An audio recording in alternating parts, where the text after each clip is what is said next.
मंथरा और श्रीराम के पूर्व जन्म की कहानी। गर्ग संहिता की कथा के अनुसार मंथरा पूर्व जन्म में दैत्य विरोचन की पुत्री थी। दैत्य विरोचन बहुत बड़ा दानी था। उसने दान में इंद्र को अपना सर दे दिया था। जब इंद्र के छल के कारण विरोचन मारा गया तो उसकी पुत्री मंथरा को बहुत दुख हुआ, जिसके बाद दैत्य भी निराश्रित हो गए। वह मंथरा की शरण में गए। मंथरा ने उनको रक्षा का आश्वासन दिया। फिर दैत्यों ने देवताओं पर आक्रमण किया तो मंथरा ने नागपाश में देवताओं को बांध दिया। इंद्र किसी प्रकार से बच गए और वह भगवान विष्णु की शरण में चले गए। भगवान विष्णु ने इंद्र को एक शक्ति दी जिसका प्रयोग उसने मंथरा पर किया। उस शक्ति के प्रभाव से सभी देवता नागपाश से मुक्त हो गए और मंथरा मूर्छित होकर जमीन पर गिर गई।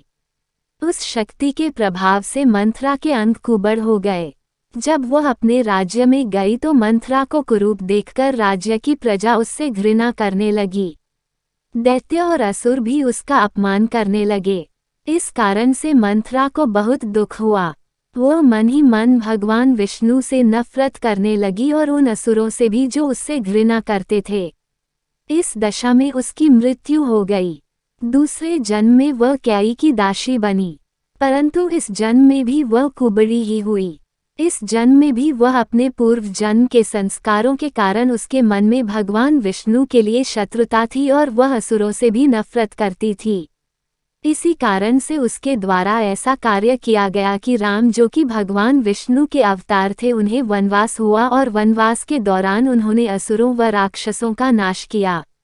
इस तरह मंथरा ने उन असुरों से भी बदला ले लिया जिन्होंने उसका अपमान किया था और भगवान विष्णु से भी शत्रुता निभाई, जिनकी वजह से उसकी ये दशा हुई थी। दोस्तों, ये जानकारी आपको कैसी लगी एक प्यारा सा कमेंट करके जरूर बताइएगा।